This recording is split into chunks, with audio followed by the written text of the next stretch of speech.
Bear with me, everybody. We're just waiting for Charles. And also, for some reason, I'm showing up as the Great White North instead of NP. 1 second. Our usual technical brilliance here.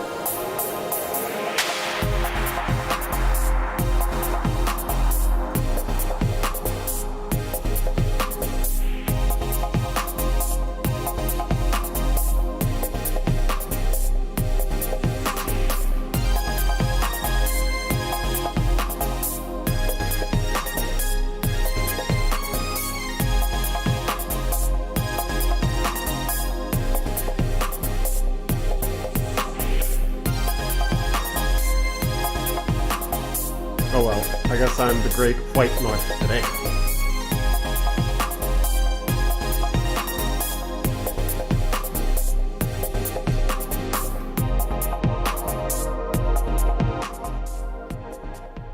Just in case anyone in the audience is alarmed, I have not transformed into a heron. I am still in fact NP. This is merely some form of technical difficulty where it's no longer letting me select my avatar. I hope that clears things up.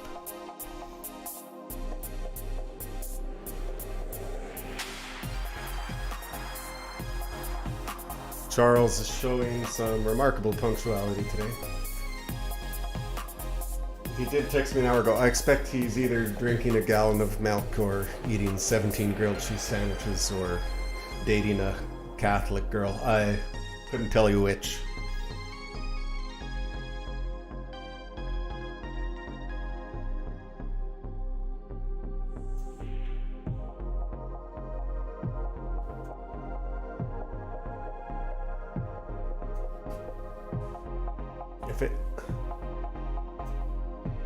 Typically it lets me select who I'm joining the chat is, but today, no such luck.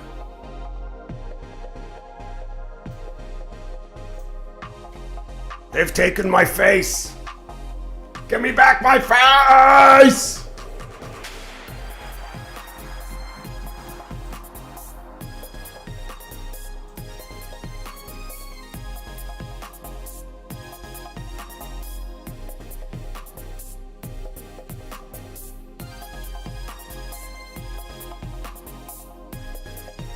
Welcome, Mark.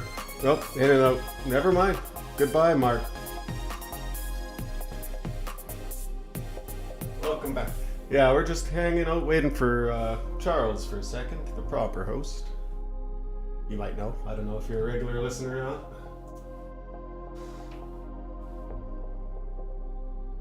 We'll be live streaming as usual as our new setup, so if anyone wants to talk at any point, put your hands up.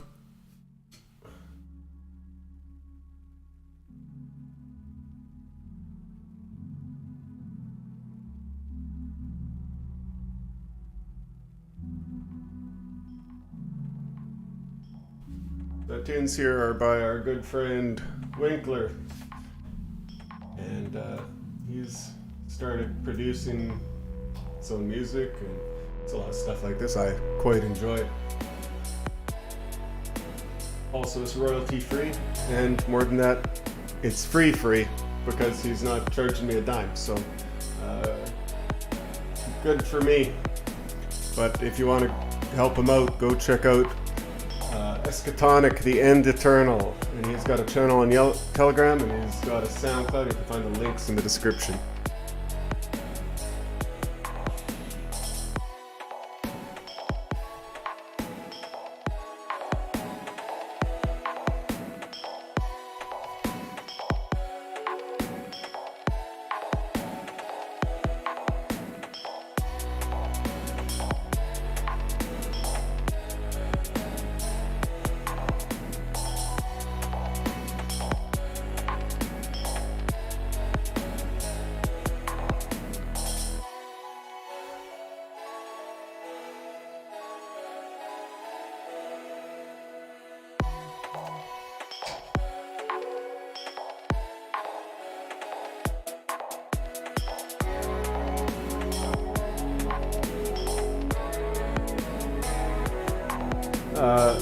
Word on the street is the hippie girl might be listening in, and she apparently finds this rather funny. I don't know what's funny about it.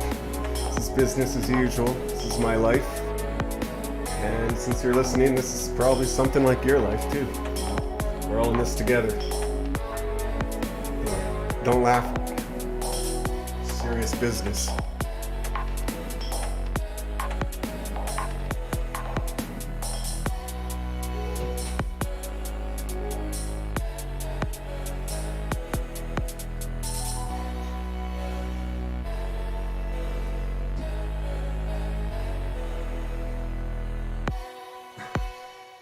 Manslow, do you want to pop on and chat for a minute till Charles shows up?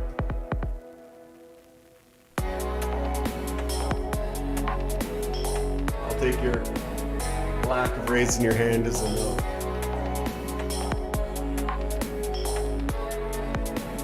And of course, you're always welcome to.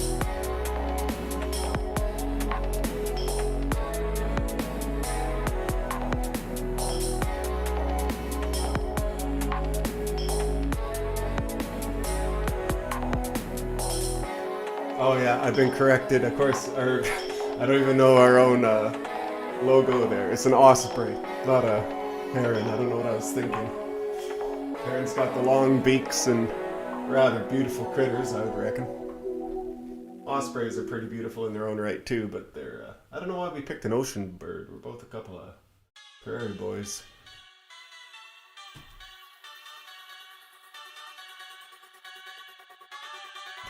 Manslow's too busy washing his dishes to chat with a buddy.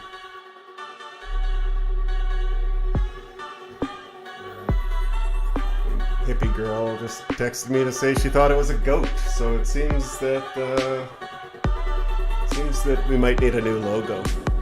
Any talented artists out there, send it to us.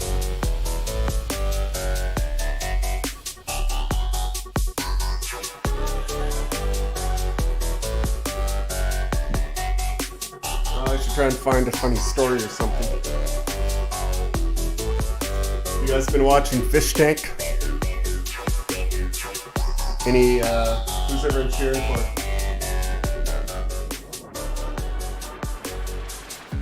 I see Josie's getting a lot of love.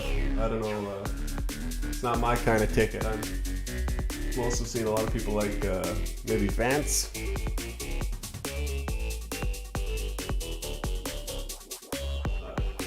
Just watching some old MDE yesterday. My God, that's some good stuff. Still the best MDE sketch in my opinion. I ain't doing none of it. He goes to jail and all that. Roll a 7. Walk free right now. Anything else? It's another dime. Snake Eyes. You rolled a 5 and a 1.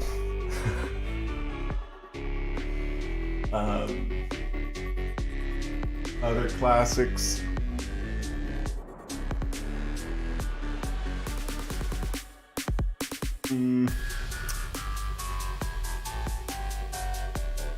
Well, the weightlifting one's always good. The power lifter. Just puking milk all over the gym floor. Pretty relatable.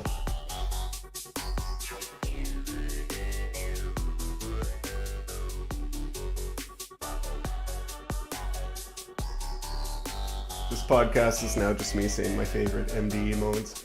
But I haven't watched too much Fish Tank yet, but I saw him make him count rice. I saw the swatting incident. I've seen a few little interactions. It looks like just a real piece of genius. I sense big things coming. Hey on YouTube there, Super Scoop user. Yeah, let's go. We're just waiting for Charles, so everybody hang tight. I'm not the most entertaining guy on my own. I'm kind of more the glue, and I rely on Charles for content typically. Having said that, he does drone on, doesn't he? Just kidding. But yeah, what other good stories I got? So, talking about Fish Tank and MD. I think Charles's sketches are my favorite. Like Sam's got the most presence on screen for sure, but I think Charles' sketches are the best. Tap. He's got the what's the one where he's just the marketing guy or whatever? He comes home, he's got that wig, and he just like trips over the end table and like flies through the window. And then also uh, my comment on Eric Hyden's CEO. That was just my life for a few years when I was in like a bad place, but I was just like fueled on this rage-based flow state, just pounding energy drinks and just fuming my way through life. So it's so relatable, so good. It's got all those holes in the door. Just spills a little bit of coffee on himself, so he just pours the entire steaming mug down his chest. So good.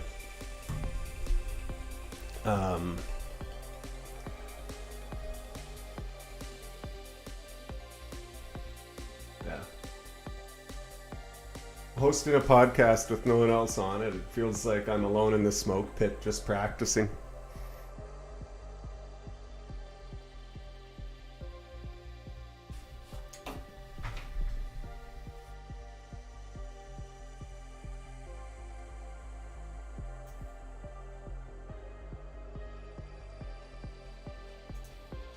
Somebody go get Charles. I know you guys are in Alberta.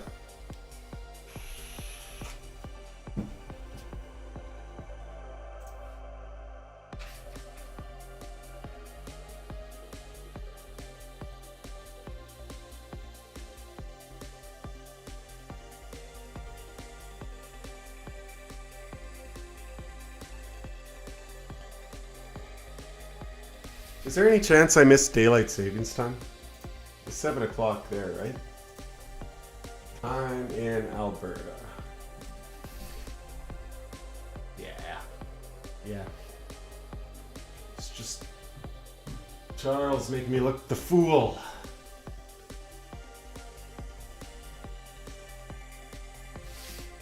That's okay. He's not used to this new live streaming format. He's not used to having to show up on time yet. But I don't like, I like it going straight up on YouTube, so I don't want a bunch of dead air at the front of the video. Anyone who's maybe tuning in from YouTube, just skip it. Yeah, I'll try and bookmark it or something where we actually start the show. As for the rest of you, if anyone wants to chime in, got nothing but time here.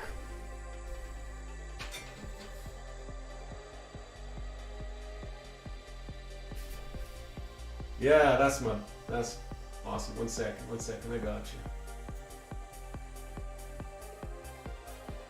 Hey, it's John McIntyre of, he runs the great channel Voter Apathy Party. Good guy.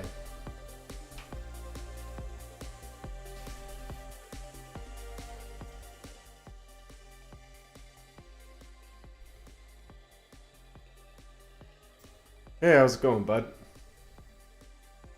So,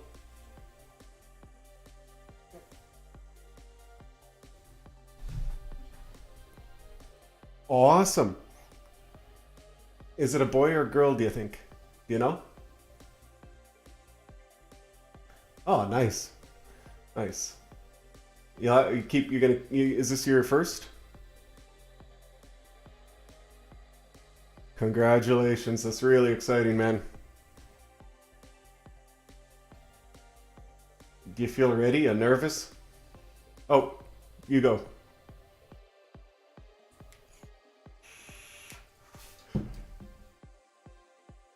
Yes, I love that movie. I love that movie. And he's just brilliant in that.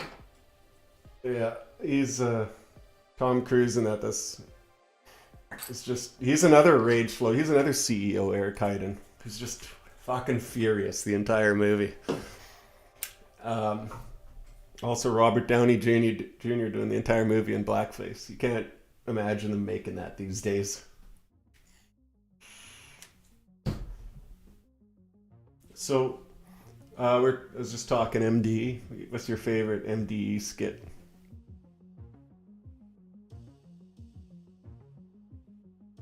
MD, like world peace. What the heck? You don't know Sam Hyde? $1 Million Extreme World Peace.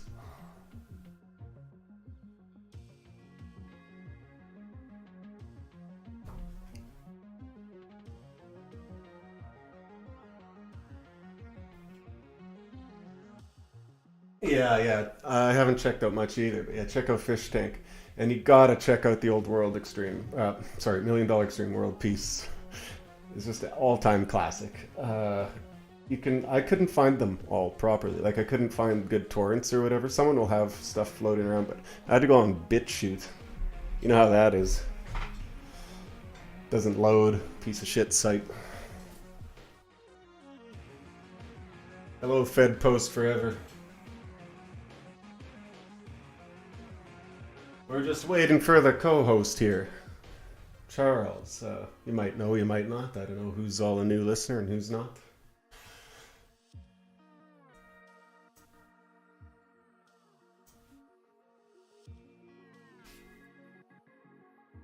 Um, yeah, so I don't know if you guys have been enjoying the new live format. Have any of you? I know I've seen a couple of you catch a couple episodes this way. Any preferences that way? You can leave a comment if you have an opinion on that.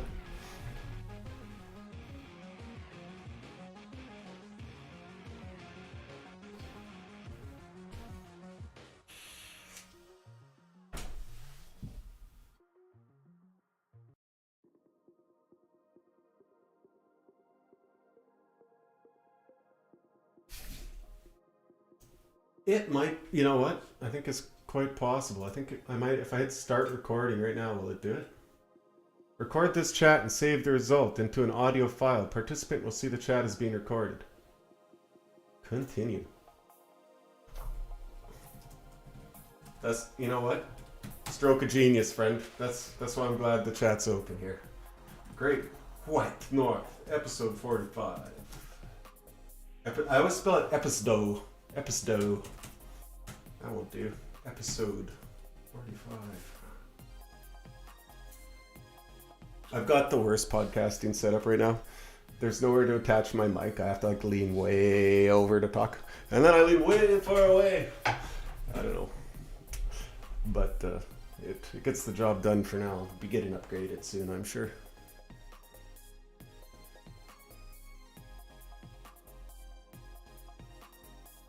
Oh yeah. John just mentioned Paradigm Shift, 2070 Paradigm Shift. If any of you are looking for classic Sam Hyde bits, don't forget about that one. Well, I know I'll tell you one thing we won't be dealing with. The elderly and the disabled. Because we're just gonna kill them. How true that became. Like, me and the hippie girl were just talking yesterday how prescient he was. State enforced homosexuality, maid program, men giving birth. It's all in there. And it sounded like such jokes at the time. No one knew what the hell he was on about. It's only now it makes sense. He's like almost a time traveler. But we know, of course, he was just had his ear to the ground. And 4chan and Tumblr and all that predicted our culture that we're just, well, I'd say the last cultural movement that we're just coming out of now. Really interesting stuff. She was rolling. She thought that was hilarious. I was really happy for that. I think it's a good mark of your character to find that funny. I don't know who wouldn't, but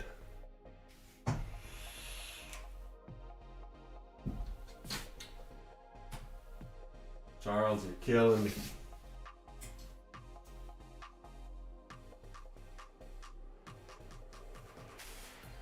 Well, I've got like a weird AI based take. Maybe just like a sort of morality question about truth seeking. I was thinking we talk about that. I don't know. We haven't approved the schedule yet because he didn't show up on time. But we're also thinking of maybe talking about the prayer ban in Quebec. Just mentioning what that's about. What else? I'm gonna really review this. Sometimes I get fixated on the technical part. I just rely on Charles to fill in the content a little bit, but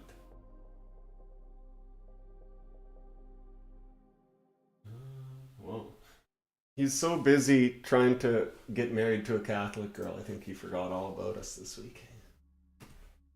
Hopefully, he just marries a Catholic girl, and we can shut down nationalism for good and just call it mission accomplished. Charles finally got a wife, but until that day, we'll keep fighting the good fight here.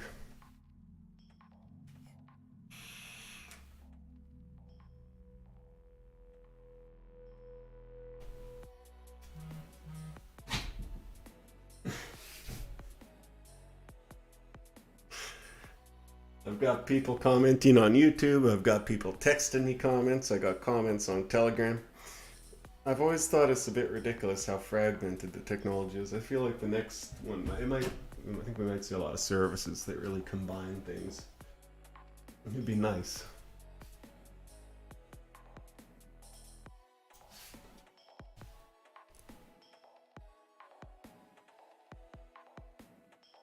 Oh, that'd be awesome, especially if you're streaming to like Odyssey and Telegram and whatever. I feel like if I spent a good solid 2 days on it, I could get technically set up for 2 years, but I never have that time.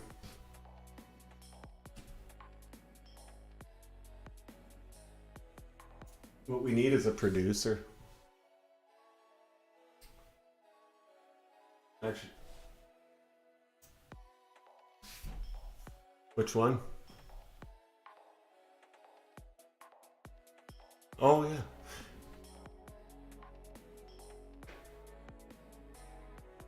nice. How is your funny money? Did you get out on time?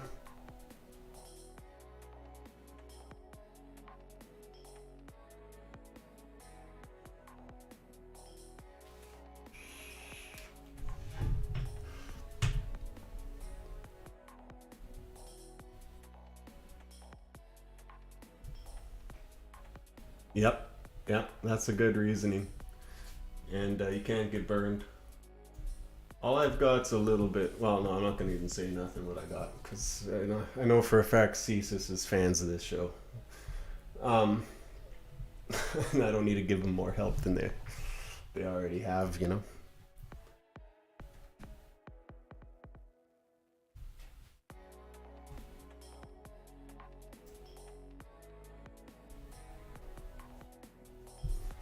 Yeah, yeah. A lot of people make that mistake, especially the big fish. I was listening to some darknet diaries about the hacking systems and like teams that are in place to scam people like that. They have to go and like steal the actual for like SIM swapping is probably the main way, right? So they have to go actually mob a Telus store guy or Rogers or whatever, grab his administrator accessed iPad and go do the swap on that, or they'll just buy it straight off them, right? Millions lost that way. So there's a guy whose whole job in that scam is to just run by and like distract and maybe like snatch and grab the laptop from the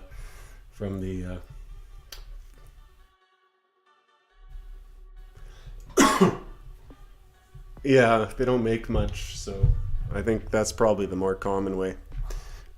Although it's pretty easy to trace to you. Like I would still insist if I was this is in Minecraft. CSIS, I don't like I'm not a criminal, but if I was a criminal, I would insist that the guys come mug me, right? And then I'd take my payment too. But you got to make it look real.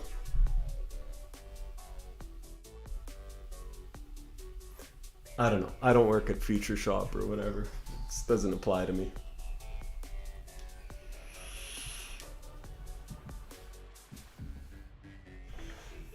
Yeah, I've got a few backup plans.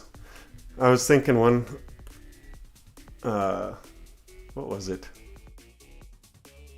Hippie girl will have to text me. I told her this morning. I already forget. I'm in such a. I'm so zen these days. My brain doesn't hold on to information for more than 10 seconds.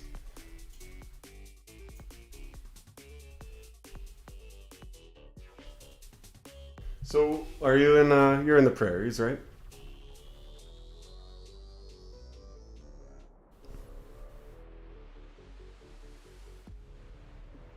for Pete's sakes. I didn't realize that was you. Yes. Um,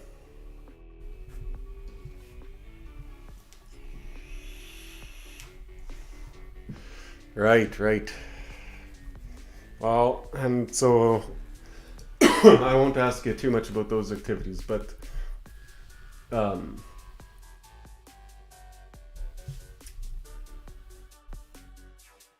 what was I gonna say? Did you get the snowstorm this week?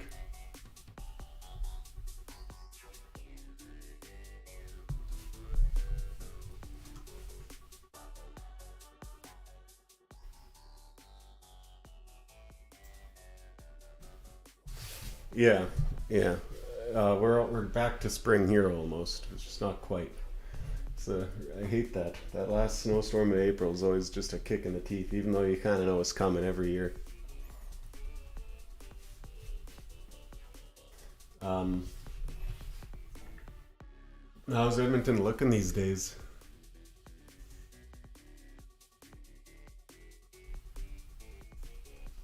Yeah, no. Yeah, yeah. You don't like the city. Um, do you have any? Are you able to get away from there?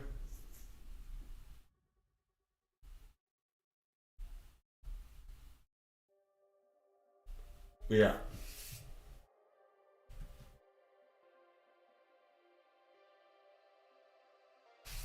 yeah. I know Camrose because it's got the large print signs for the elderly. The street signs are all big text. It's really funny.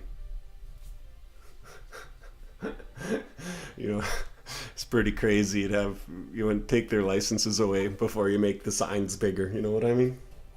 But what are you gonna do? Then no one would be able to drive in cameras.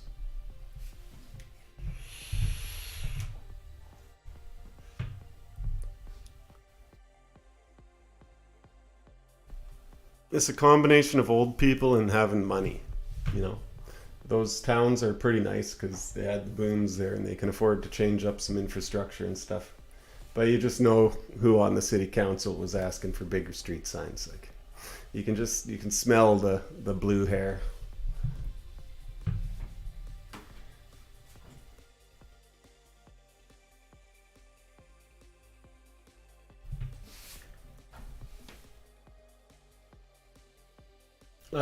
Yeah, there's lots of nice little towns like that. None with big street signs, but there's very few that have like hit the same kind of wealth as some of those nicer Alberta towns. Yet, despite that, they're still pretty good. And yeah, some of the farming towns are pretty good. The oil towns are shit. Like Estevan and Kindersley are just awful, and it's because of all the itinerant workers. You know how that goes. Uh, but there are a lot of nice towns, the farming communities and stuff. I feel like Moose Jaw is a kind of nice place to live. I only went to school there, but I got a bit of a sense of it and it seemed quite good.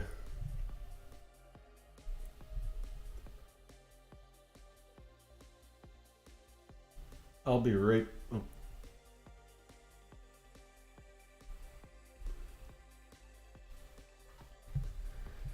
yeah, I think so. Give the kids some room to run around. I always kind of wished I went to the farm all the time as a kid, family farm. Played around there, and it was always nice in the summer. But and we'd play on the streets in this city all the time too, because you still could back then. But I don't know what it'd be like nowadays. I don't see too many kids running around. Too many white kids running around.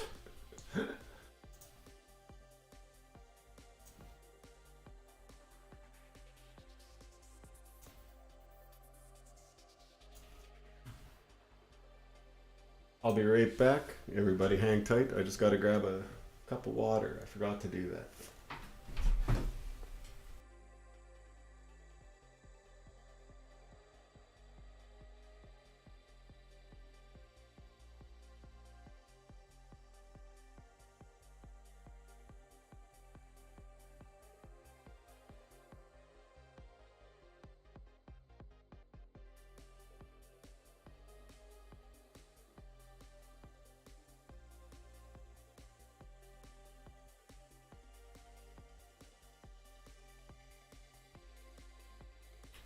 Yeah, so hippie girl and me just went on and got some pho, some Vietnamese pho before this. It's it's cheap ingredients. It's not phenomenal stuff, but it's good. It's cheap but it somehow I don't know. It's the salt or something. It dried me out like a prune. I'm struggling. I'm struggling already. Um, Old timey listeners and stuff will know our joke in the chats about pho and its pronunciation. It's pronounced pho. Uh, but barring that, you pronounce it like that old Rage comic guy. Pho.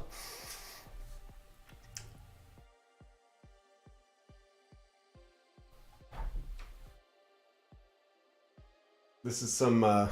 This is what we call just like cutting edge content. This is just the tip of the spear. This is where it all comes together. Only the edgiest, hottest takes from the great white north. Most riveting stuff on the internet, I promise you. Um, yeah, well, we don't like things too exciting in Canada too often.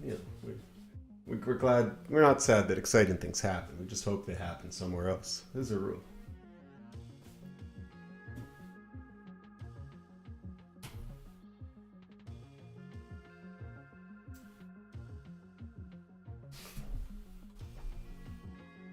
Oh shit! That sounds. That's the craziest breakfast I ever heard. That sounds awesome though. Any like you said mushroom garlic meatballs?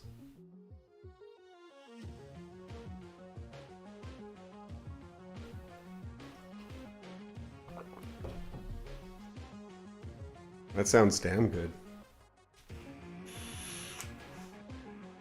I haven't done any too exciting cooking lately. Made a nice meat sauce yesterday, but nothing fancy. I got some elk ribs, a rack of elk ribs defrosting in the refrigerator right now. Looking forward to those. Uh, what do you think I should do with them?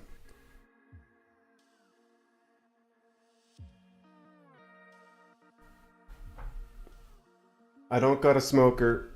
I think I might marinate them and just bake them, like roast them. But I'll I might make a homemade barbecue sauce too.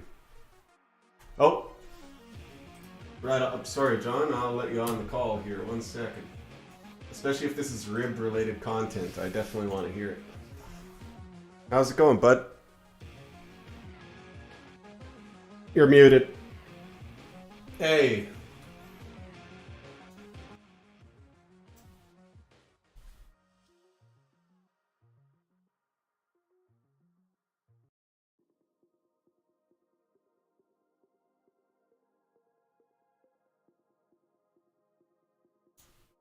And that allows the meat and all the fat to shrink down into the center of the bone. That way, it's not stuck out to the outside and stretched out and all that stuff. Okay. Okay. So I think the term's called scoring. I was asked for meat related content. Yes, I'll take any meat related content you have. I've been getting in more into cooking this year, and that's interesting stuff. What do you do for sauce on those? What do you reckon? I don't even need sauce because they come out so tender on the smoker. Um,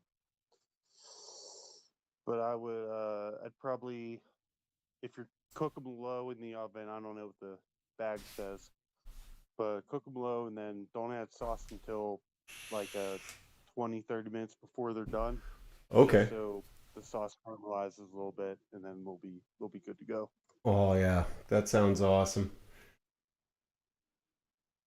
Yeah, I'm gonna. Um, Same high content. 2070 paradigm shift from like 2012 is when he made his breakthrough, where he trolled into getting into a TED talk Yes, at Drexel University. Very highly recommended content there. And I just watched Line of that again for Thought. the 20th time last night. It's so good, Yeah. so good. Trash economy.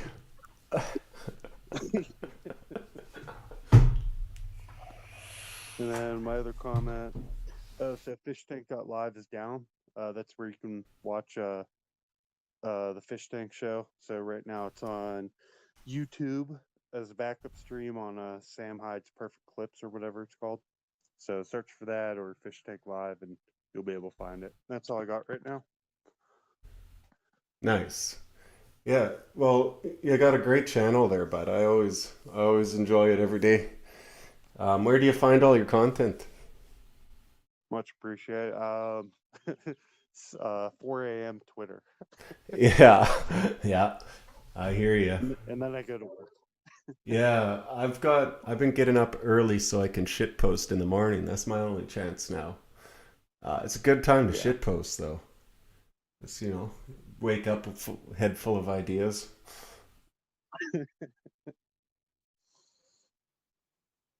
All right, brother. Keep on. Yes, I'll see you. And my apologies to any YouTube listeners. I think probably the Telegram audio wasn't coming through until, you know, just a minute ago there. Our YouTube listener, singular, I think probably. I can't tell. I can't see the stats right now. I might be the world's worst podcast producer. That's all right. I never, some behind the scenes stuff. I never intended to make a nationalist podcast or be a podcaster of any time. I know it shows. I don't need your guff. I don't need to hear that from you. I think that's unnecessary comment. And I kind of resent you for making it. Yeah, but I never intended to do this or anything. Charles for some reason asked me at some Christmas get together, and I was like, "Oh, sure, I guess." I couldn't for the life of me fathom why. I don't think I have anything particularly interesting to say, no more so than anybody else in our sphere, and not, I think it's probably just one of those questions of showing up. You show up regularly enough, you get that opportunity to drop. That's my boomer advice. I gave Charles a firm handshake, looked him in the eye, and said, "I'm your man," and there got the job.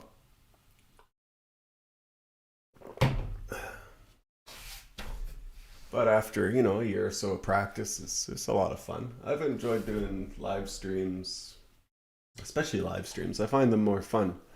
For instance, did those Cope to Cope AMs last October. Those were a blast. I did those with Charlie, with Eeld, and we did them Art Bell style. We're gonna do them again this year. They were, I hope anyway, if I can get them on board.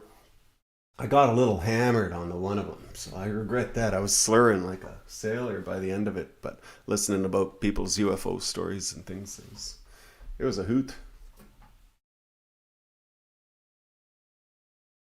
Oh, we got Winkler on YouTube now, of course. Got his music in the background still. I guess that won't show up on the Telegram recording. That's alright. Alright, it's an unusual episode today. We're trying new formats and stuff. Charles not being in it isn't part of that format at all, but if you don't show up, you don't show up. I don't know if you're Sorry, dude, I passed out while waiting. I'll be good to go in a few.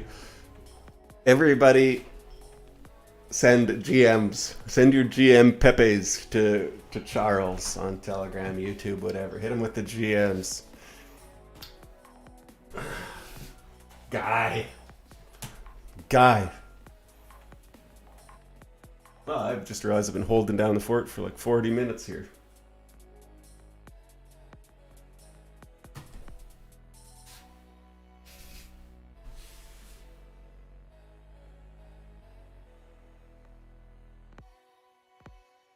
I suspect I'll be editing the whole first chunk of this out of YouTube. Or maybe not.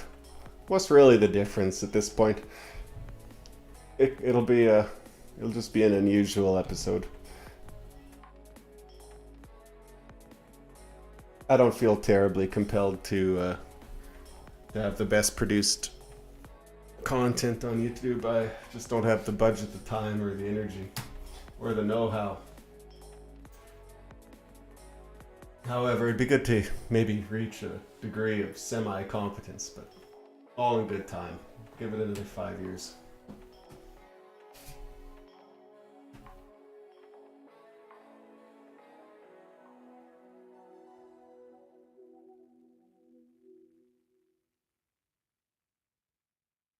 Everyone heard Dimes had a baby? That's some exciting stuff. Lots of babies coming out these days.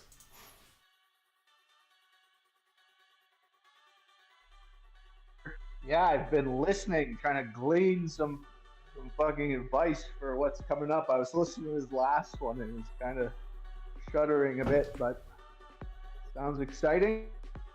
Well, it sounds like his family's kind of dog shit. No offense to his family, but they don't sound great. Not the way he painted it, anyway. Hopefully you'll have some good family and friend support and stuff. Maybe your local white nationalists will even come help out paint your yard or something.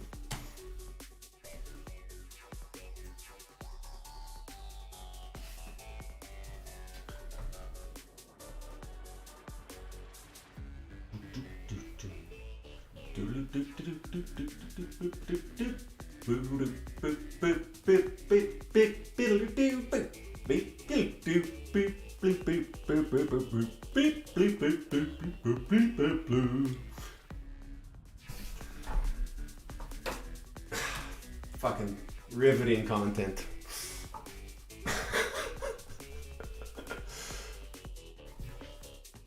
At least Charles is awake now. Things are looking up.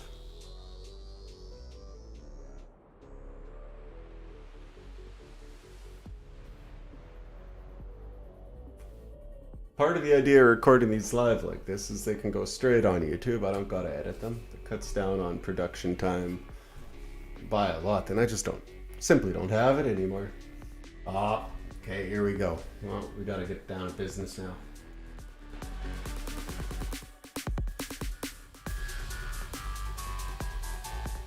Hey, what's up? Welcome to the show, Charles. Yeah, how's it going? Very good. I'm gonna count us in, and then we'll do a quick summary of what topics we're going over, and we'll start the episode up properly. I think I've done a modestly successful job of holding down the fort till you got here. Alright, here you go. 3, 2, 1. Hello and welcome to the Great White North, your destination for the icy cold takes from the frozen wastelands of the north. I'm your host, Charles Constantine, and with me is NP. Say hello, NP. Hello! How you doing this fine evening? Oh, very good. Been telling the lads I went out to eat some pho. A pretty good Vietnamese place. Pho. Okay. Yeah, some You Vietnamese tried to pho. pronounce it properly. Pho. Yeah. It's Impressive. You're yeah. very cultured. We were talking about Fish Tank and MDE, all classic bits. Okay, yeah. What's your favorite $1 Million Extreme bit? I don't know. I couldn't actually name anything. I like the mom's one's pretty funny. Yeah, that one never made it onto Adult Swim, but that's the guys. That's terrific. Well, how about you? What's your favorite one? My favorite one is I forget what it's called, but I ain't doing none of it. Where he goes to jail and it's got Hey Moon at the end of it. John Mouse. Oh, I don't know. I don't know. I don't know that one. I'm not cultured enough. Deep cuts. That's all right. It's not a deep cut. It's on episode I think 5. Okay, well, I haven't actually watched the episode. Yeah, I know. Of the actual thing. Couldn't help you there. You just tripped my wife, Winkler says. Oh, he said good morning. Good morning. Oh yes, he also said good morning. Yeah, I had to get a nap. I was waiting for you. Yeah. Asking. I was actually just taking a quick half hour after supper, and then I'm like, oh, better hop on. It's 20 minutes to showtime, and then you were gone, so. I was literally sitting there waiting. I'm like, okay. I asked you that question, and then gone, out like a light. I've been going nonstop. I've been going nonstop since Friday morning. So I guess I had that downtime and I was out. Yeah, you've been doing some damage in your own subtle way. Just just between work and then going out on dates, going out to a party, going out to another party, the whole deal. Nice. Meet any cuties? Yeah, no, just well, like I said, couple dates, right? Right, Couple right. dates, couple parties. Well, the fun never stops. I had a couple dates this weekend too, but only with the old hippie girl there. Well, not old. That's right. Young. Lovely hippie girl there. Speaking of the hippie girl, you were you saying there was you had some discussion? Interesting Yeah. discussion there. Well, and I was explaining my Telegram posts to her as I'm wont. Okay. So that sparked it sparked a good discussion. So I thought it might also be a good discussion on the show. So the premise is basically this: Morgoth posted, when the truth AI goes after the woke AI, they're gonna call Terminator predictive programming. All right, and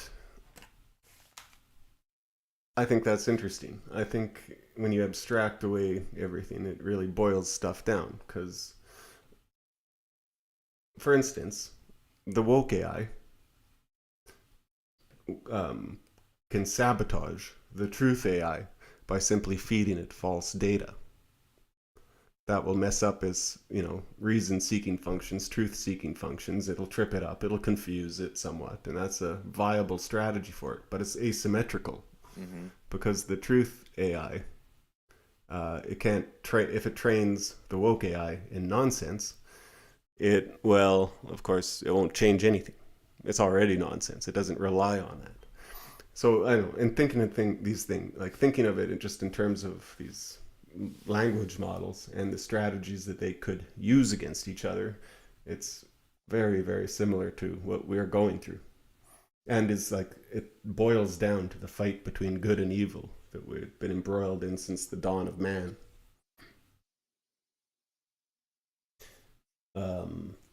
So what's the advantage then? What advantage does truth have over lies? And why doesn't it prevail instantly? Okay, well, if you like, I don't really know much the difference between the two AI things because it's not my area. What like, let's break it down into some digestible sound bites. So, in this regard, how does the truth AI deal with you said, for example, like the false information from the woke AI? Like, Sure. how does that operate there? So if we're trying to make a language model that was accurate. Say you're making it's gonna control flight control at the airport, or maybe it's like trying to predict the stock market for you. So you need it to have reliable and accountable results. You're going to give it a way to verify, and you need basically you're going to tell it, good job, this is true or this seems true, and what it does will work. It'll have ways of feedback but more to the point, you're going to program it in such a way is that it seeks out results in the real world, accurate ones. The woke AI would not care about that. It would care about truth according to a metaphysical pattern that it lays down. For instance, it could say, oh, there's no such thing as a biological gender reality. And it doesn't matter what's true or not, or what feedback or not is laid in as a rule, like an Asimovian first rule of that AI. Like, no, anything that's gender ideology, you say, I'm just a chatbot and this is wrong, da-da-da. So, okay, well, that makes a bit more sense, yeah. Yeah, so the truth-seeking AI needs to verify by that's an epistemological question. Let's leave it out of it. Let's say it has a means of sort of verifying truth. The woke AI isn't trying to verify truth, it's trying to verify ideological conformity. Right. This presents a very asymmetrical battlefield. If you can tell the truth-seeking AI stock market predictor like bad stock numbers, that will screw it up. If you try and tell the gender, there is no gender reality AI that actually, there are chromosomes, da da da. It'll just say, no, this doesn't match, throwing out the data.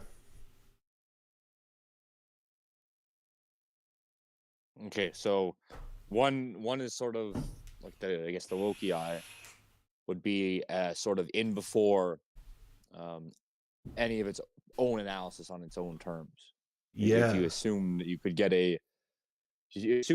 an accurate reading, that there is an accurate reading from something like this, Mm-hmm. they've already predisposed it to not have the accurate reading because they have a certain ideological bent that they need to uphold. Now, I guess the question is it really possible to have an AI that's free from certain assumptions? Yeah. Um, Yeah. I'll say this.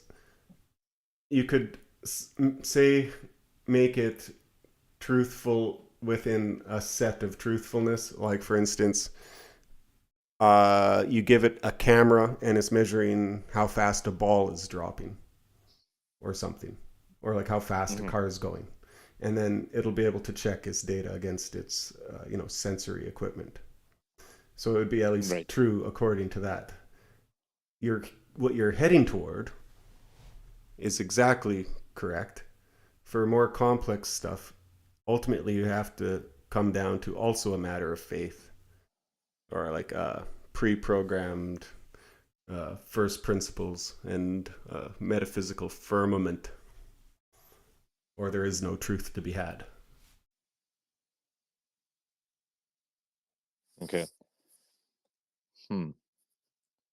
I guess the biggest issue that you'd run into is, again, where does the AI, wherever it is, whether it's this woke thing or it's the truth one, now where does it get its information from? So generally speaking, I'm assuming, you can correct me if I'm wrong here, that it's drawing all its data from sort of internet databases, right? Um, I was thinking more in the abstract. In reality, yeah, it's going to have to base it on user input and internet databases and whatever other call it sensory data it can acquire. Right. So if it had, like, obviously it doesn't have sense perception in the sense that we have sense perception, but it does have access to everything that we've input into whatever database it has Right. access to. So it doesn't have eyes, but it has the ability to Google new information, which So might on be that, even better yeah, than eyes. right. Or because I can see how that particular model can potentially get warped with, given enough time with bad data. For example, if every time a story is input or a research study is input, even if there's not the intention to skew the data, but just by virtue of someone adopting their default lens being, you could say, the woke ideological lens, whatever you want to call it. Um, and I'd imagine that even if you had a AI that's supposed to be impartial, it picks up on the ideological slant of the way information is input. Would that be a fair assumption to make? Yeah, it has to rely at some point on information from the world around it. So if that information is skewed, then it will have a skewed perception of the world. And though it is truth seeking, it will have found the wrong answer. Right. I guess the part that we'd be in luck with is that there's enough data from before this sort of ideological slant that you can get a wider perspective that might dial into something more accurate. Yeah. Yeah. I mean, for how you'd create such a thing, that's the question of epistemology. If you can answer that, you can answer. I mean, I Saint Thomas of Aquinas there, I think, might have done about as good as anybody could do, but Yeah. it'll be Yeah, something like and I that. guess I guess what we've seen so far in some of these chat GBT type models is they have some sort of filter they put on. So if you ask certain questions, they will say, "Oh, well, that's offensive," or "I can't answer that for X, Y, and Z reasons," or it's not appropriate to assume." But then you screw with it a little bit and you ask according Hmm. to your set of parameters and get past that block.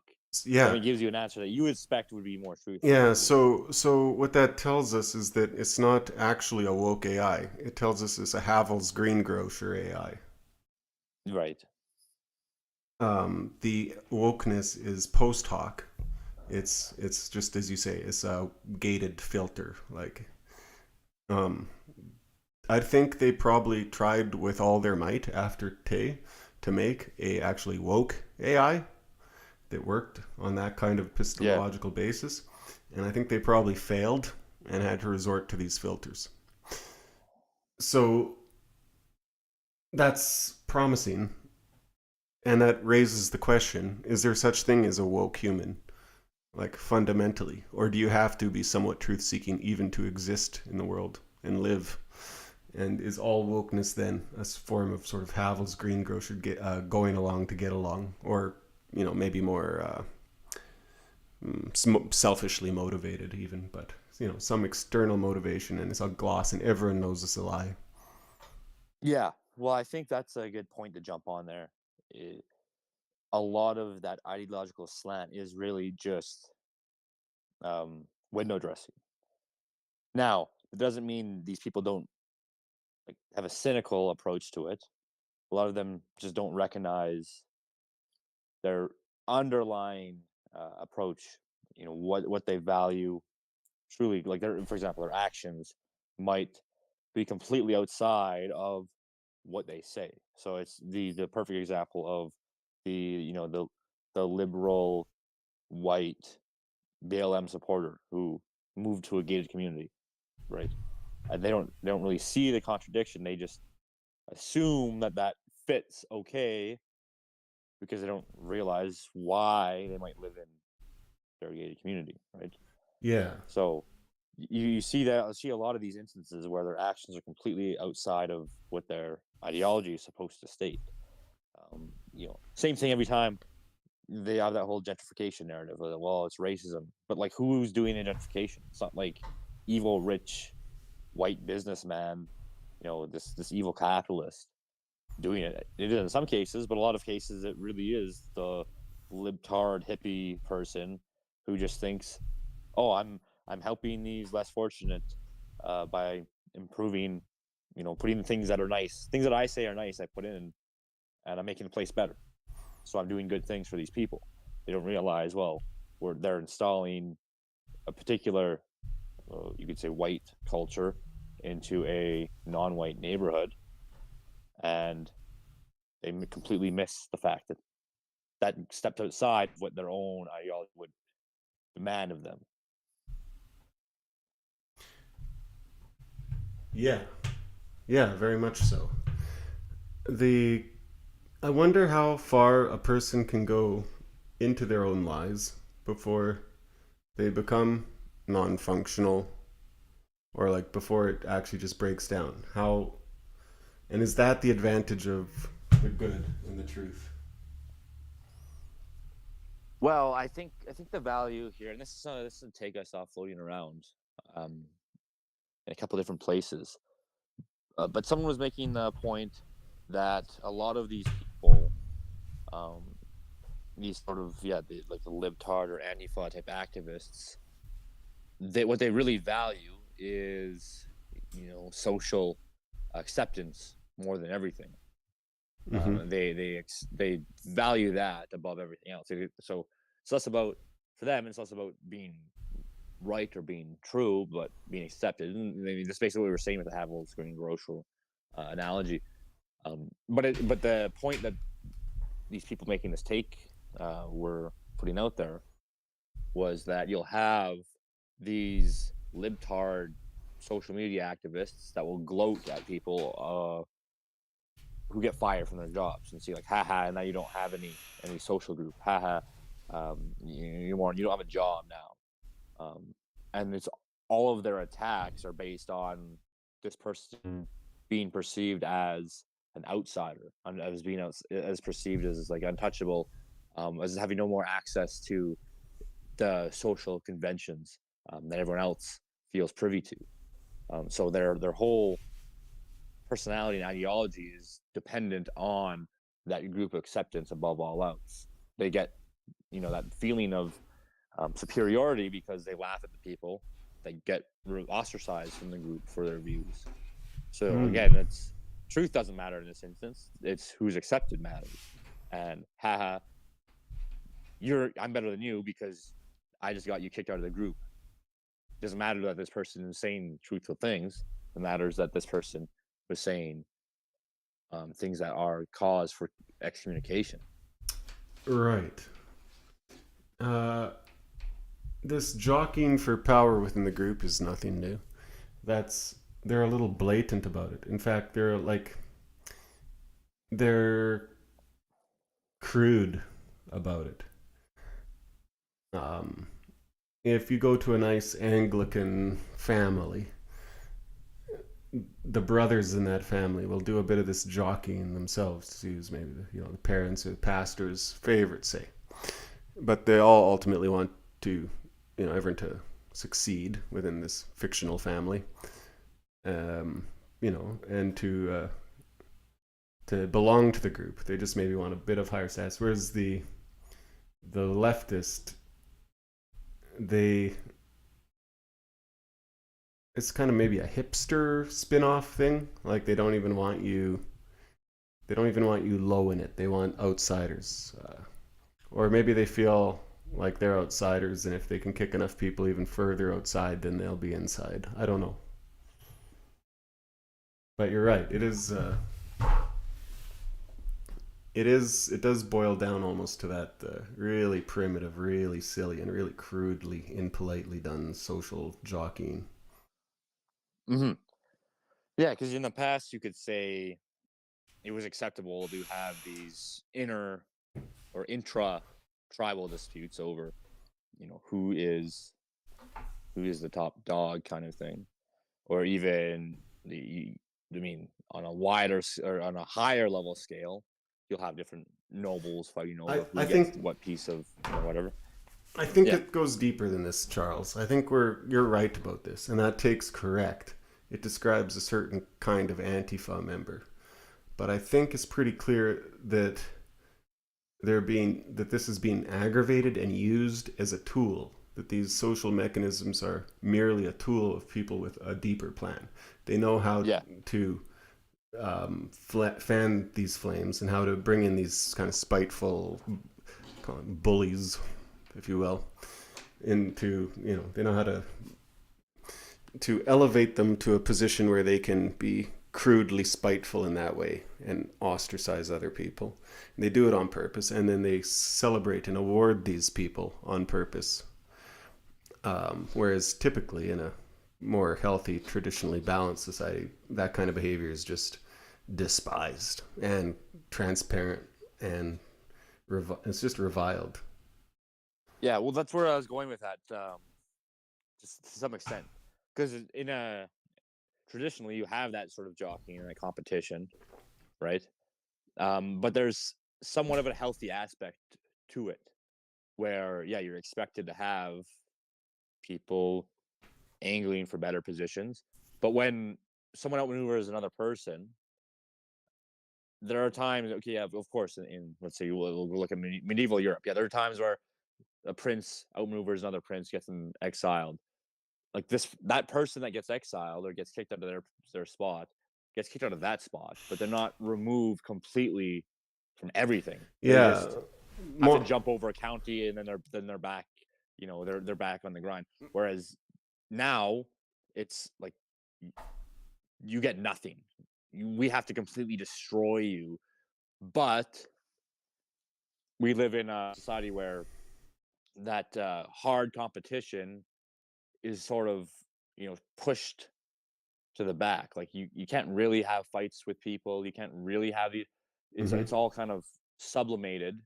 Society says, and the laws basically make it impossible to have the kind of jockeying openly and transparently, except in these, low, Oblique except when ways. it is relevant. Yeah, except when it's relevant for crushing ideological resistance. Well, right? this is a point I made to the hippie girl on our walk today, was that force is a weapon of good because it's a weapon of the truth. Like if you're gonna fire an arrow and hit the target, that's you have to be extremely like truth seeking. You have to be truthy.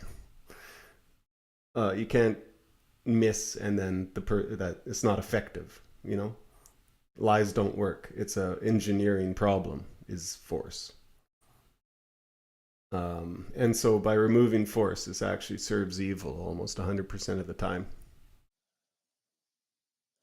Yeah, because there's this aspect where it's always looking to gain ground that it needs to support itself.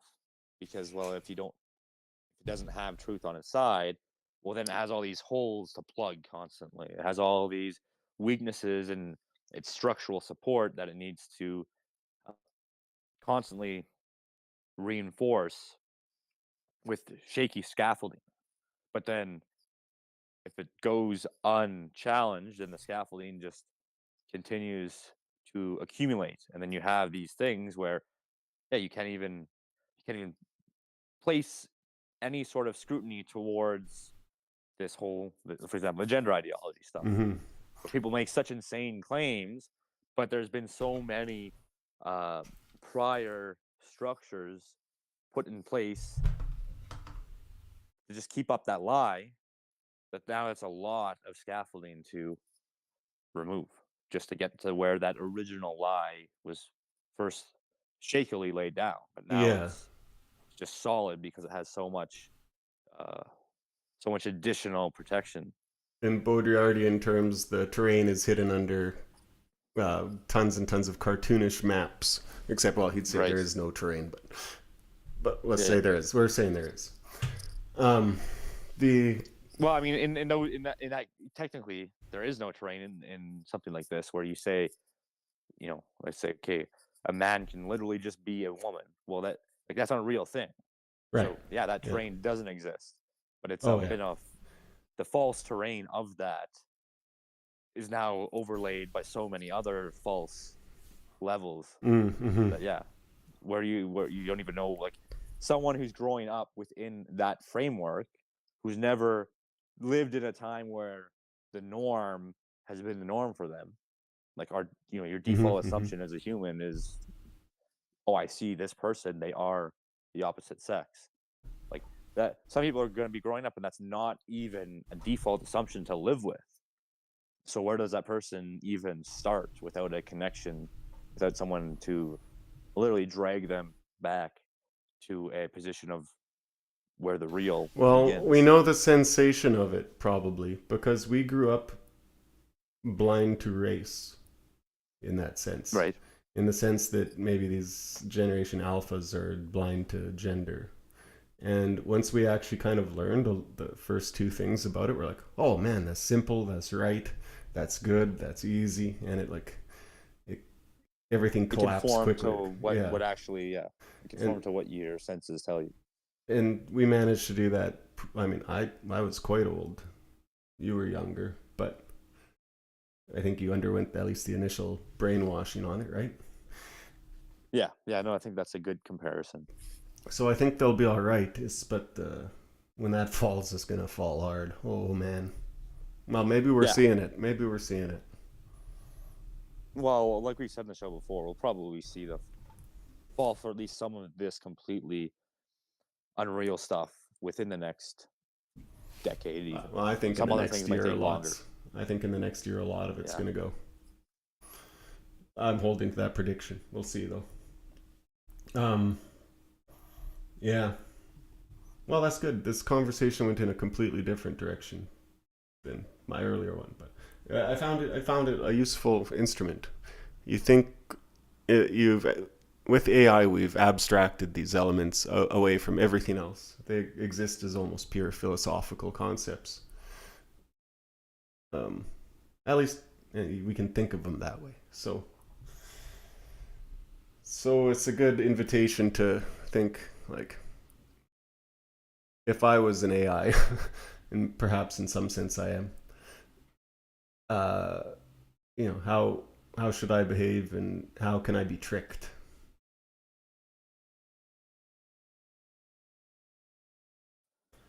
Yeah, that can help. That can help lay down exactly what,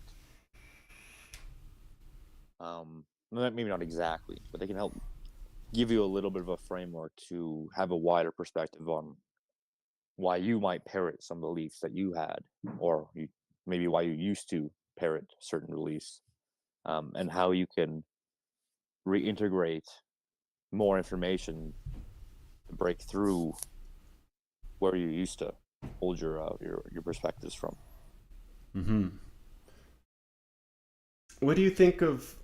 I know you're not going to like it, but what do you think of the sort of tautological marker of faith that the objectivists take, the libertarians, when they say A equals A? They start, you need a metaphysical firmament. And so they take like the logical, like law of consistency or whatever. As a Christian, you have a different one, of course. Um, I won't try and quote the scripture, but this is the stone, when all else fails, this is the, you know what I mean? Well, I mean, if you're just talking about basic logical syllogisms like A equals A or law of non-contradiction, um, and like from my understanding, that's just the domain of reason, and um, faith doesn't necessarily require reason, but reason can reinforce faith, right? Mm-hmm. So, I mean, obviously, like even Aquinas picks up on Aristotle, who's where we get those syllogisms from, like A equals A, and integrates that into. I mean, Aquinas has the biggest works on biggest body of work on Christian theology out there, you could say. So it doesn't none of that falls out of the Christian framework. Yeah, of course A equals A. Yeah. Obviously is a truth. But again, that's but how it's described as faith would be reinforced by reason. And faith is sort of like I've heard this described, it's sort of like being able to look at the back of the book for the answers, right? In your textbook, you have all the answers at the back of the book. So you flip to the back. Oh, I have all the answers. I might not know how those answers are achieved, but then when I go back and do the answers myself, and I use reason, then it becomes that much more clear where I'm going with them, Mm-hmm. and then the equations work. I can figure my way out through the equations. So it's sort of like, yeah, faith is already there, and then you can go back and reinforce. So I don't know if that answers your question for you. Yeah, no, that's pretty good. I mentioned earlier, I was like, it feels weak to me, and it it does, but it's like not bad. I was like, at least it's better than nothing. But um, you're just right. That's why it felt weak. It's because it only can cover the domain of sort of mathematical or like propositional calculus reason, and there are things outside that domain that also need metaphysical firmament.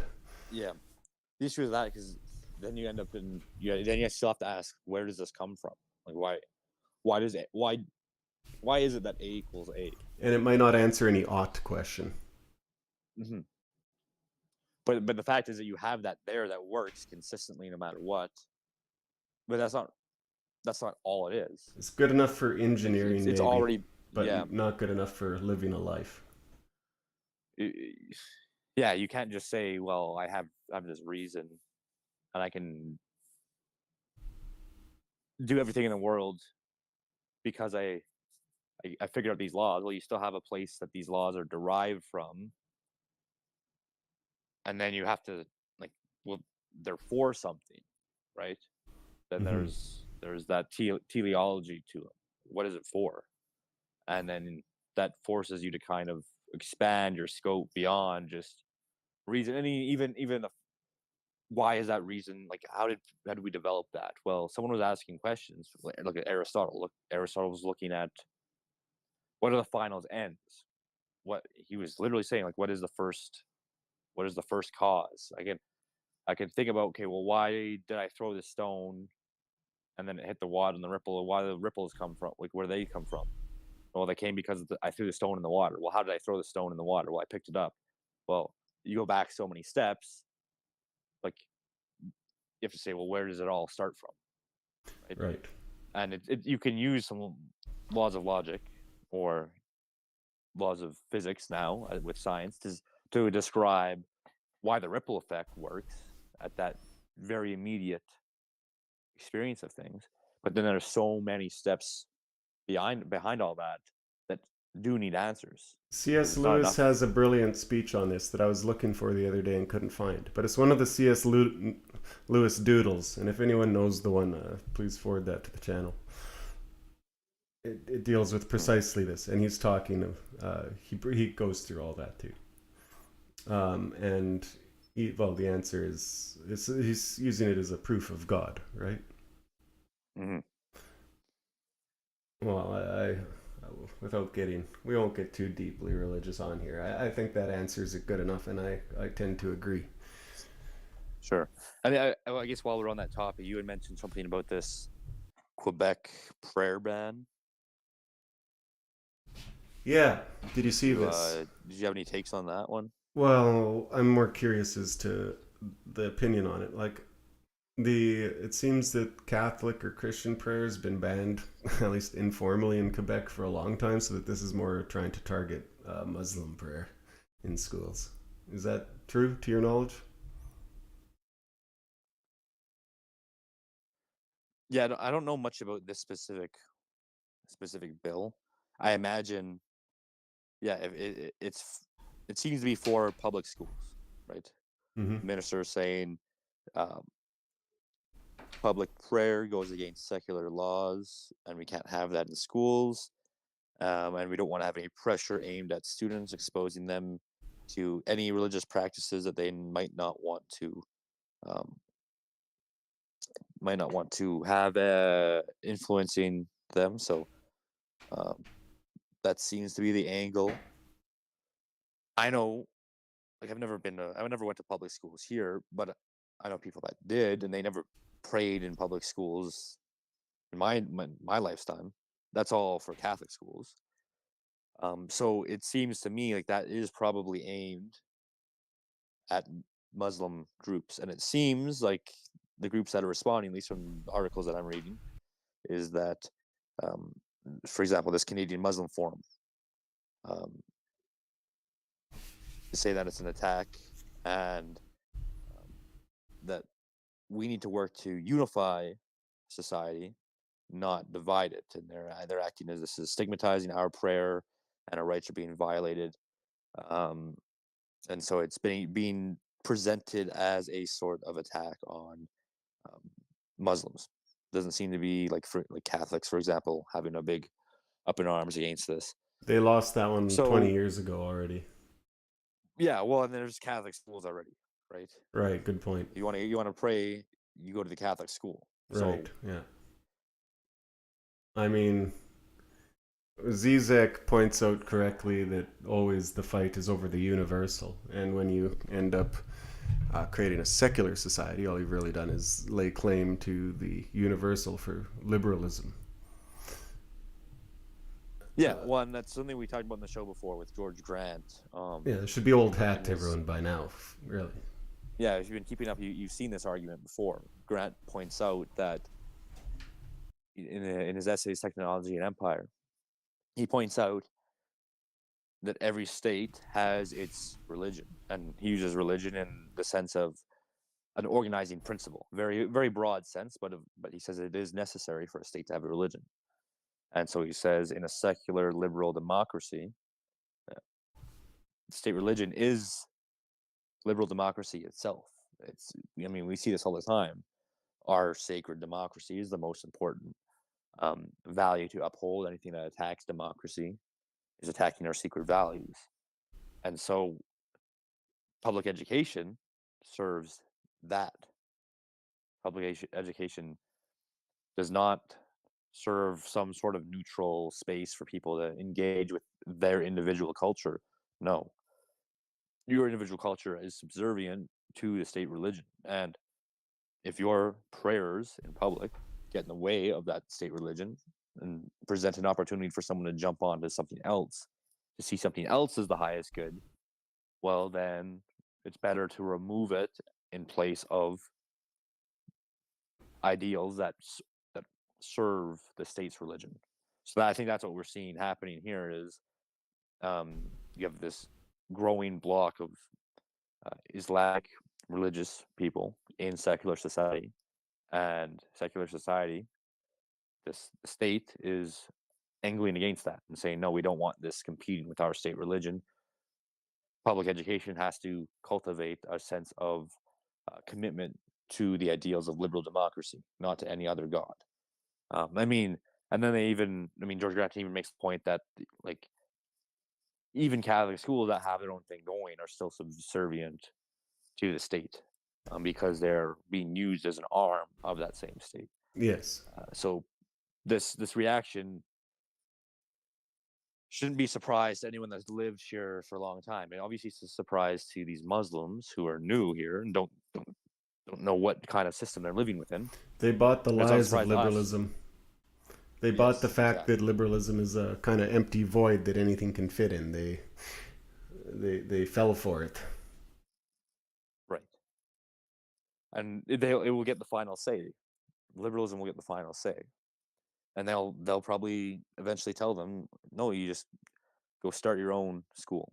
Go start your own Islamic academy, That is like the Catholics well, do. we've seen it. We've already seen it play out in history, so we can say almost with certainty that's what will happen.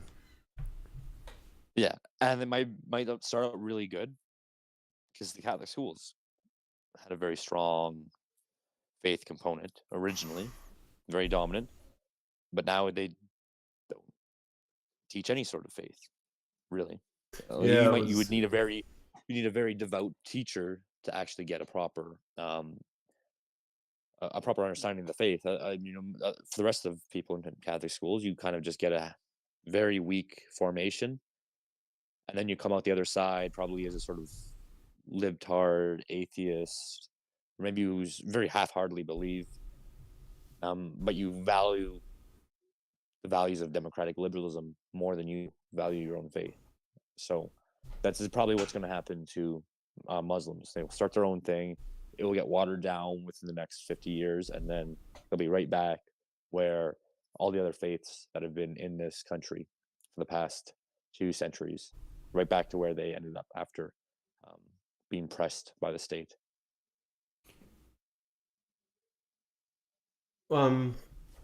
This doesn't. This will barely be like. The liberals must have this really figured out by now. They've done this a few times. I don't think this will even pose a stumble to them. Although we have seen them weaker and less able to deal with conflicts like this as the years go on. So do you think they'll be able to cope with it handily, or do you think they're going to have a bit of a rough time?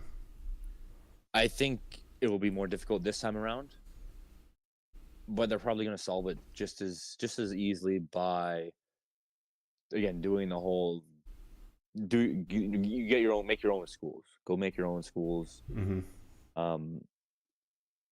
I was reading the article there. They suggested silent prayer. Like you don't necessarily need to be openly praying in the school out loud. You can go do it silently. That's obviously not going to be enough, especially for Muslims. I don't think. No, and furthermore, that's not the practice, right? They have a different practice. And they're not. The Muslims won't fall for it because they're already seeing our silent prayers being oppressed, which is to say, our thoughts being policed. Like you're not allowed to think certain things. I know people who are being investigated by CSIS right now for thinking the wrong things. Silent whatever won't save you if they're policing thought, and I think the Muslims will be more savvy than we were. They'll have learned from our oppression. So they might angle it a little bit better. Either way, I see the most likely outcome is we'll see more of like Islamic style schooling pop up in the same way as Catholic style schooling to get around it, have that freedom. but then they're still going to be subject to the same curriculums that Catholic school is subject to. And again, it's only so long that you live within this liberal framework that you can hold on to your beliefs without that eroding, without eroding faith, for example, right? So they might do a little bit better, but I see they've got the exact same pitfalls. Yes. Yeah. So the Liberals will have it. It'll be 4-1 and probably a power play in the third period. The other issue that I've seen come up this week, oh, it actually slipped right off the top of my head.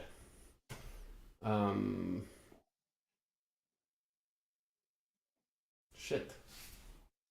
I had it and it's gone. Okay, well, we can talk about something else while it comes back to you.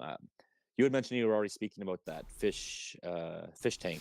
Yeah, right? well, it was mentioned. You've been watching fishtank.live. I had an old Yeah, so man I voice just there. wanted to The talk. fishtank.live. Yeah, I haven't been too invested, just sort of keeping up with clips here and there, with some of the narratives. And I'm more interested less in the content itself, but the medium, right?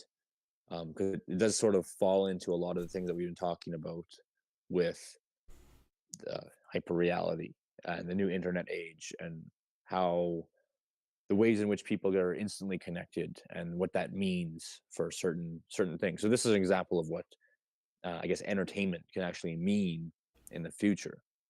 It's a merging of the streaming and then reality TV and internet humor culture. Right, you see all these intersecting. So for those that don't know, Fish Tank is Sam Hyde's little project. It's sort of like Big Brother, right? And from what I understand, um, Big Brother was live streamed originally.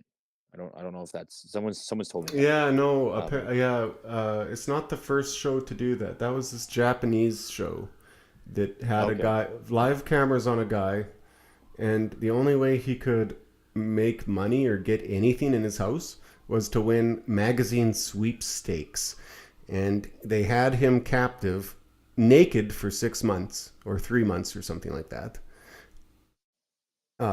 being filmed like that in a tiny apartment. After he'd won like a bag of rice and had to eat it raw for a long time. It's the most torturous story. I'll try and dig up a link. I think Oki's Odd Stories might have done an episode on it. I'll look it up, but it's wild. It's from the early days of the internet, and they tortured the guy, like literal torture. Oh, it was Moist Critical, that guy who did a thing on, that pervert. Yeah. Yeah, I know. Sorry, that was a complete aside, but it's maybe worth mentioning in the wider context. Yeah, so this idea has been around for some while, and it sounds like it was pretty extreme, like even more deranged than what we see with Sam Hyde now. But the point is, it's not necessarily a new idea, and even the live streaming aspect isn't new. But Fish Tank is now, it's this 24/7 live stream of these people in a competition in this house. But the difference with this one is that the audience can interact in real time with the people involved in this competition. And the way they interact is with, I guess, the sort of super chats of text to speech or fundraisers to have certain things done to the contestants. So the examples would be, you have contestants in a bedroom trying to have a discussion on who they want to compete against, who they want to eliminate, but everyone's being watched constantly. So you can have someone someone watching can see what the private discussion is, and then send a message to the house that goes to the speakers and say, oh, these two guys are conspiring against this other contestant. Here's what they're planning to do. So it's stuff like that where they can't even get their plans out without being exposed, or people on the speech can lie about what people are saying, or they can just, sometimes they're just mean. They just call people They retards. can just turn up the thermostat. Yeah, or there's the fundraiser to have all the beds removed from the house, right? Right. And Sam So there's Hyde all these. himself is messing with them pretty good. I saw him having them count Yes. rice there. That was pretty funny. Yeah. No, and they're doing a lot of things that are very typical of hazing. Well, a lot of the, I guess you could say, fraternity hazing approaches. Um, so far from what I've seen, they're picking up on a lot of techniques that have been used for that. Like what? The rice counting is perfect. Like I've seen that kind of challenge in a hazing uh, initiation. Like you have these guys locked in the house. They also did where you paper over the windows so that you can't tell what time of day it is at any given point.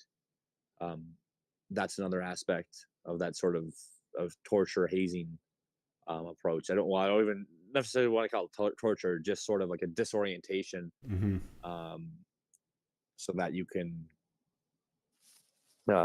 again fuck with contestants. Because the whole point is they're seeing who lasts the longest in the house and who doesn't give in. So you put them through all these trials, but again, the whole other level to this is the immediate engagement with the audience. There's no separation now between audience and contestants. It literally is reality TV in truly. It's funny because you talk about how Baudrillard, for example, says the hyper real is more real than the real, right? So reality TV isn't isn't really reality because we know there's like lots of scripted aspects. There's edits done to the show. You can't really see the truth of the people in the show. But with this hyper reality of the internet, it's more real than real because you are immediately engaged with the people living lives in this competition. There's no separation there. And there's such tight separation that you literally change the outcomes of the content that you're watching if you want to, just by virtue of the observation. The people involved in the competition are acting different. So We're seeing these people change their styles and approaches, their personalities, even day by day, based on the audience watching them and picking up on who they are. It's actually quite. It's kind of like what Baudrillard said about the observation of tribes. Like when anthropologists go to observe tribes, it changes the way that the tribes operate because they're being observed. I just thought of another example of where this might have started that predates it, and it's Jackbox games. Became very popular to stream on Twitch a few years ago, and they quickly incorporated a audience observer features where you could like vote on which answer you like the best or various other minor effects, but minor but tangible effects that the audience could have. And also Twitch in itself garnered a lot of that sort of audience participation. So I guess that's why maybe this didn't click to me as something terribly new, because it is, and you're right, but it's a blend of things that have been coming. And I think, like I've seen people say it will probably be like the future of entertainment. Sam Hyde is just an incredibly prescient guy. And he's sort of intuitively tapping into the waves of, like, this is an example of devolutionary technology that we've talked about before, where in the capacity to decentralize, you can have immediate access. You don't need a big studio to put on a reality TV show anymore. You have all the tools for streaming reality TV yourself and doing it all yourself. Yeah, he's probably doing it for $1 million. I would say is probably his budget, eh? No, it's 100. They said the 100K. I know, but he's got to pay a lawyer and he's got to pay some crew and he's got to rent the house and. Yeah, they said it's 100,000 is how much they put in. Oh, shit. Yeah. I thought that was just the prize. No, it's 10 grand is the prize. 10 grand's the prize. Oh, wow. The down payment basically for this, I think, was 100K. But even that is another example of how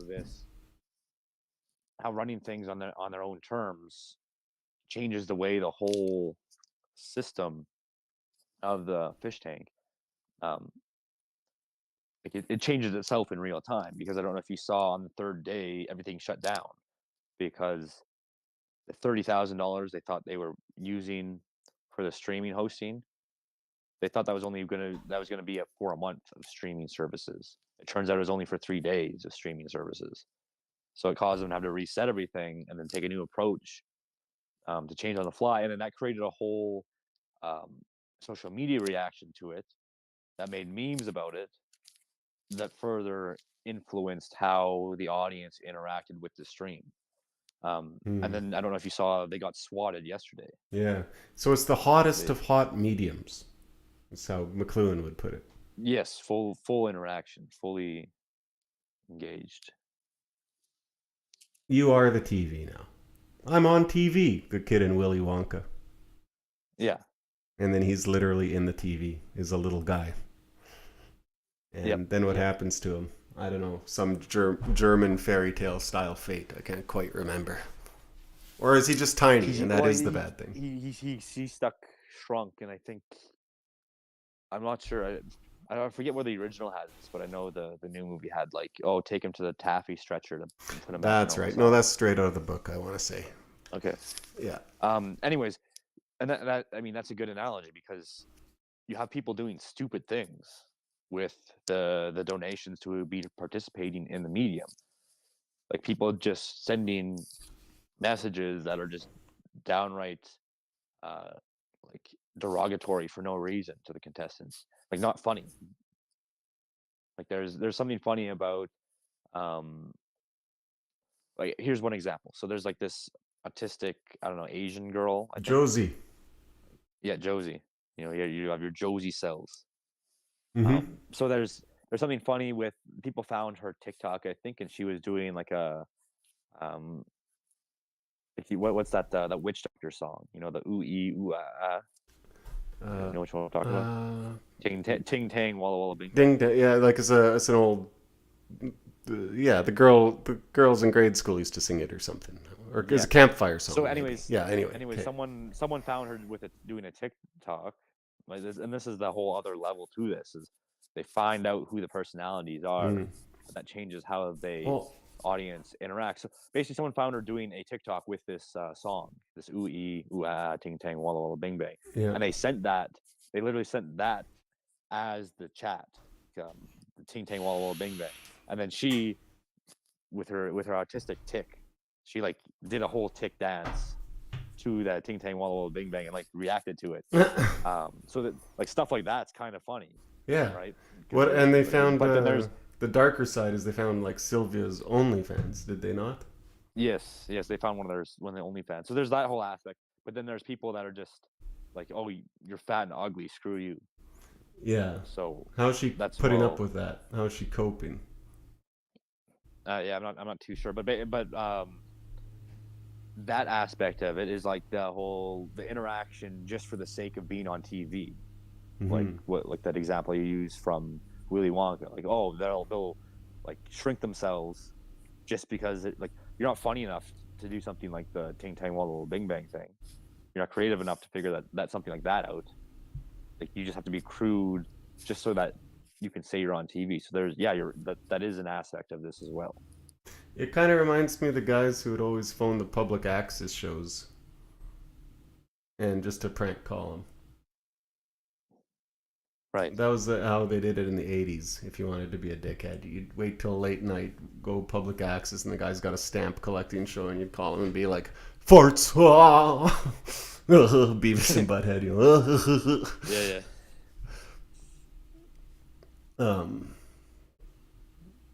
Yeah, so it's not, that's an old phenomena. You open anything up to the public, you're gonna get that.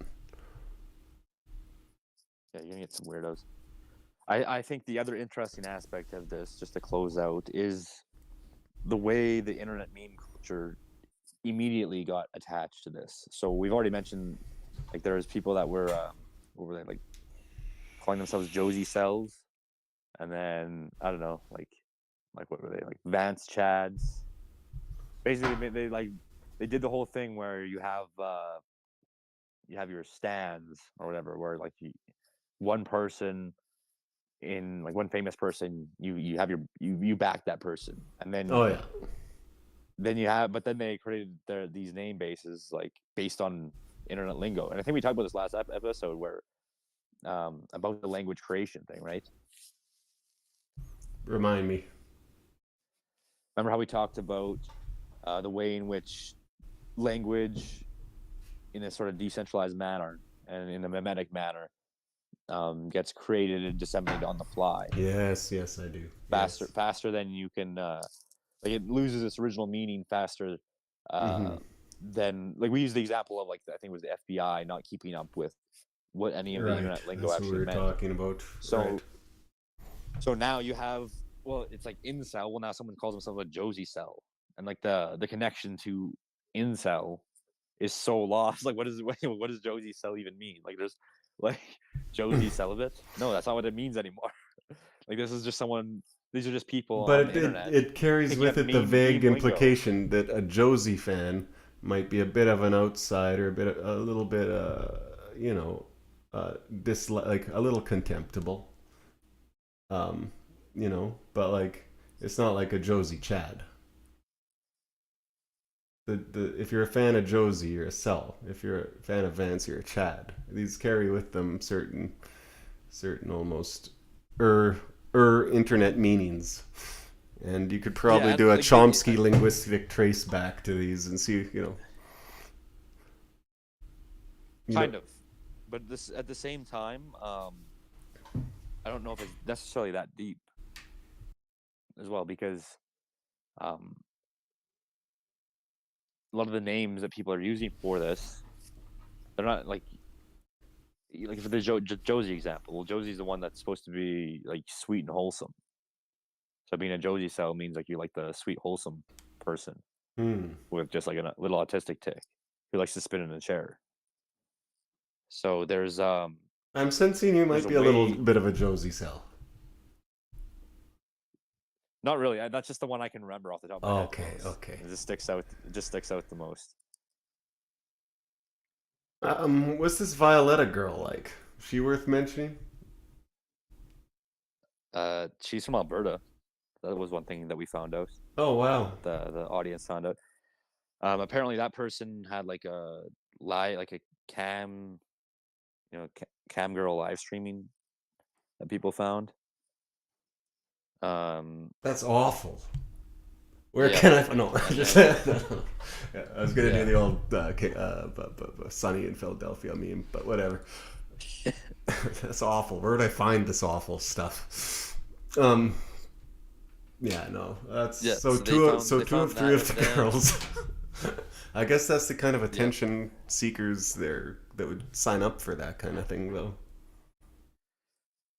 Yeah. Yeah, no, it seems like this. It was funny. This person, well, I think this Violetta or Letta, ended up being kind of in tune with a lot of the internet humor as well. Like, she was even making fun of iDubbbz, who's been like sort of Sam's rival. Yeah. So she's up to date on. I'd say more victim than rival. You guys must have seen the painting that Sam Hyde gave iDubbbz at the end of that interview. Yeah. That's so classic. Yeah, that was funny. Winkler in the chat so that's says the whole fish tank thing. I find it. Wait, one more comment on it. Winkler says, "Hear how Charles shrinks back."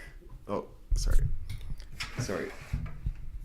From Winkler. Hear how Charles shrinks back when you call him a Josie cell. I've been found out.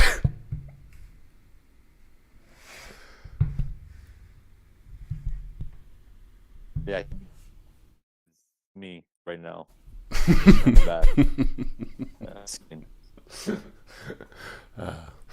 Yeah. You can call me a Vance Chad, whatever else they are, but you don't call me a Josie. So. You even say I like that brat hog Sylvia, but no, I don't know. She seems sweet. I haven't watched enough to have picked anyone yet. No, I find the whole John thing that guy's hilarious. Yeah, why are they picking on him? So why is Yeah, Sam with the picking li- on the him so li- the much? li- I think it's just like it's a combination of being an easy target and being a good sport. Yeah, I saw when he brought him barbecue wings as second prize, and he's like, Yeah. "But you're a narc and you don't get them. I'm gonna garberate them."